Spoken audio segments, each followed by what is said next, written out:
अस्सलाम वालेकुम नादरीन, मेरा नाम शुएब सादिक और आप देख रहे हैं पोस्ट पाकिस्तान। तारीख पे तारीख, तारीख पे तारीख और इसी तरह वकील पे वकील, वकील पर वकील ही तब्दील होता रहे। जनाब एक एक ऐसी आपको खबर दे रहा हूँ कि जिसको सुनकर आप भी मायूस हो जाएंगे कि डकी केस में एक बार फिर से वकील चेंज हो गया। जनाब ये मुझे समझ नहीं आती कि इन लोगों को कौन हैंडल कर रहा है, इन लोगों को कौन समझा रहा है कि आप कौन सा वकील करें, कौन सा वकील ना करें, ये वकील करें और इसको छोड़ दें।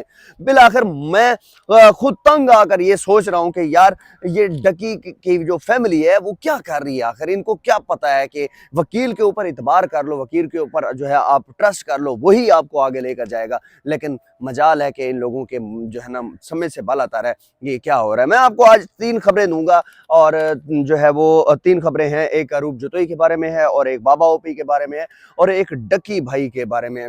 सबसे पहले खबर आपको दूंगा डकी भाई के बारे में। डकी भाई के बारे में ये बताऊंगा कि उनके वकील जो हैं वो चेंज हो चुके हैं। सबसे पहले जो जब ये केस शुरू हुआ था तब कौन से वकील थे और अभी तक कितने वकील चेंज हुए हैं, ये सारों के मैं आपको नाम बताऊंगा। पहला जो वकील था इनका जैन कुरैशी साहब थे। जैन कुरैशी साहब ने ही इस केस को जो है वो स्टार्ट लिया। उसके बाद जो है वो रांझा साहब थे जो कि नायब सदर थे लाहौर हाई कोर्ट बार के। उसके बाद फिर उस्मान मुश्ताक साहब आए हैं, फिर फयाज रामे साहब आए हैं, फिर हमने सुना था कि लाहौर हाई कोर्ट में इमरान चद्दड़ साहब जो है वो इस केस को लेकर जा रहे हैं। उसके बाद आज ये खबर मिली है कि उस्मान चद्दड़ के साथ जो है वो अब उस्मान लतीफ़ साहब जो है वो इस केस को जो है अब सुनेंगे और इस केस को जो है ना वो फॉलो करेंगे। इसके बाद जो है वो ट्रायल केस की अगर मैं बात करूं तो ज़िला कचहरी के अंदर जो ट्रायल केस है उसके भी आर्डर्स आ चुके हैं और उसमें जो है वो मैंने आर्डर पढ़े भी हैं और वही आर्डर आपको भी बताने जा रहा हूँ कि ट्रायल में हमने देखा था कि वकील जो है वो अमरियत अहमद जो शेख थी वो उनको वकील रखा गया था। लेकिन अब जो है वो जो है ना उनके बाद जो है वो फयाज रामे को जो है वो अब सेलेक्ट कर लिया गया है। और इसी तरह लाहौर हाई कोर्ट में इमरान चद्दड़ साहब थे जो कि फौजदारी के एक बड़े ज़बरदस्त वकील थे, लेकिन वो भी जो है वो अब जो है ना वो तब्दील होने जा रहे हैं और उसके बाद जो है उनके बाद उस्मान लतीफ़ साहब आने जा रहे हैं। और बाबा ओपी की मैं आपको खबर देता जाऊं कि उनके फैसले जो एनसीसीए ने है अभी तक उनका चालान ही जमा नहीं करवाया, अभी तक उनका चालान नहीं जमा हुआ और इसके बाद जज साहब ने उनको सख्ती से कहा है कि अभी तक आपने चालान ही जमा नहीं करवाया तो आप क्या कर रहे हैं, चालान जमा करवाएं, उसके बाद इनको फर्द जुर्म ऐद की जाए। और उसके बाद जो है एनसीसीए ने अरूप के बारे में ये कह दिया है कि अरूप को ये कहा गया कि जो जज साहब को ये कहा गया कि हमें अरूप की अब कोई गिरफ्तारी नहीं चाहिए, अरूप जो है इस मुकदमे से बिल्कुल बरी है, आप इसको जमानत दें, खारिज कर दें, जो भी मामला है वो अब कोर्ट ही देखेगी। एनसीसीए को ये अरूप अब रिक्वायर नहीं है, जिसकी वजह से जो है वो अब जो है अरूप की जो जान जो है ना वो छूटने वाली है और बाबा ओपी के ऊपर जो है और डकी भाई के ऊपर जो है वो फर्द जुर्म ऐद होगी।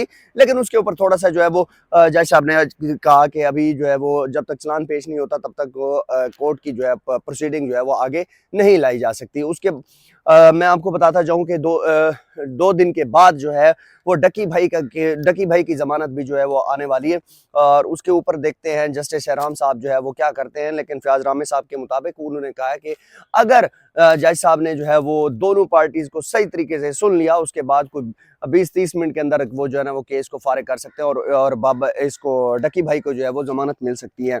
लास्ट टाइम हमने देखा था कि ज़िया साहब जो है वो जो डकी के भाई हैं वो कह रहे थे कि जनाब हमें उस्मान साहब के ऊपर बहुत ज़्यादा यकीन है और इंशाअल्लाह ताला वो हमारे भाई को जो है ना वो बाहर जमानत के लिए निकालेंगे। लेकिन अनफॉर्चुनेटली क्या हुआ, फिर वकील चेंज किया गया, फिर सारे मामला चेंज किए गए। ये चीज़ें नहीं होनी चाहिए। वकील के ऊपर इतबार करना, वकील के ऊपर ट्रस्ट करना, ये ही जो है वो उनको आगे लेकर आएगी। लेकिन ये अब लाहौर हाई कोर्ट में या मिसाल के तौर पर ज़िला कोर्ट में मैंने कई लोगों से ये चीज़ के बुकला से ये चीज़ सुनी है कि जनाब अब ये केस बिल्कुल बेकार हो चुका है, क्योंकि जिस जिस वकील ने जो ट्रायल शुरू करवाए थे या जिस वकील ने जो है ना वो जमानत के लिए अप्लाई करना था, सब कुछ जो है ना वो सारे का सारा जो है वो एक मिक्स सालन बन चुका है। अब कोई समझ नहीं आ रही कि क्या चीज़ किसको आगे लेकर जो है ना वो आगे लेकर चला जाए। लेकिन ये कब तक ये चीज़ें होगी।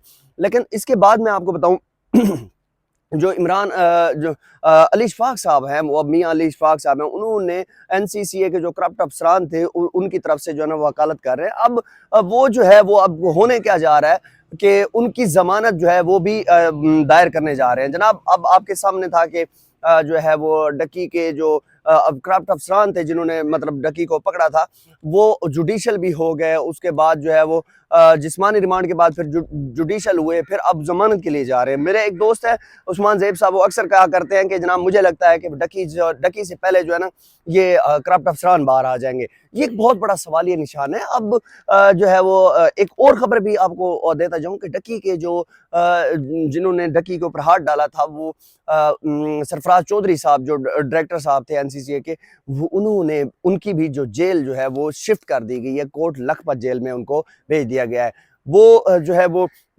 کوٹ لکھپت جیل سے، کیمپ جیل سے کوٹ لکھپت جیل میں جو اب ٹرانسفر کر لیا گیا۔ اب دیکھنا یہ ہوگا کہ یہ لوگ آخر کیا کرنے جا رہے ہیں، ان کے سورسز استعمال ہو رہے ہیں کیا؟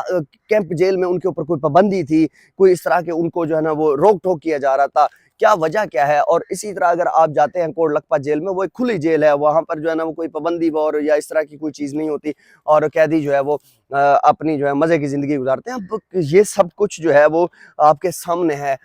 جو فیاض رامے صاحب ہیں وہ کہہ رہے تھے کہ اگر اس کیس کے اندر 409 لگایا جاتا تو خدا کی قسم یہ میں دیکھتا کہ یہ لوگ کیسے جو ہے نا وہ باہر آتے ہیں اور ان کو 10 سال پکی سزا ہونی تھی۔ لیکن ابھی یہ معاملات کس طرف جا رہے ہیں؟ میری جو ہے وہ یہ ریکویسٹ ہے کہ بھئی جو ڈکی کے وکلا چینج ہو رہے ہیں، بار بار چینج ہو رہے ہیں، ان کا کیا دماغ ہے، ان کی فیملی کا کیا دماغ ہے، ان کو آخر کون پٹیاں پڑھا رہا ہے، کون سمجھا رہا ہے؟ یہ سب کچھ جو ہے وہ آپ کے سامنے ہے۔ میں نے آپ کو تفصیلات دے دی۔ ابھی تک جتنے بھی وکیل چینج ہوئے وہ ان کے بھی نام آپ کو بتائے، کون سے وکیل نے ٹرائل میں شرکت کی، کون سا وکیل ضلع کچہری میں جا رہا ہے، کون سا وکیل جو ہے وہ لاہور ہائی کورٹ میں جا رہا ہے، یہ سب کچھ میں نے آپ کے سامنے رکھا ہے۔ اب دیکھنا یہ ہوگا کہ 24 تاریخ کو جسٹس شہرام سرور صاحب ڈکی کو اب ضمانت دیتے ہیں یا نہیں دیتے۔ کمنٹ سیکشن میں لازمی بتائیے گا، اور پوسٹ پاکستان کو لازمی سبسکرائب کیجئے گا، کیونکہ میں آپ کے سامنے اس طرح کی انفارمیشن لے کر آتا ہوں۔ ہمارا ٹک ٹاک چینل پوسٹ پاکستان کے نام سے ہے، اس کو لازمی فالو کیجئے گا۔ آپ کا بہت شکریہ، اللہ حافظ۔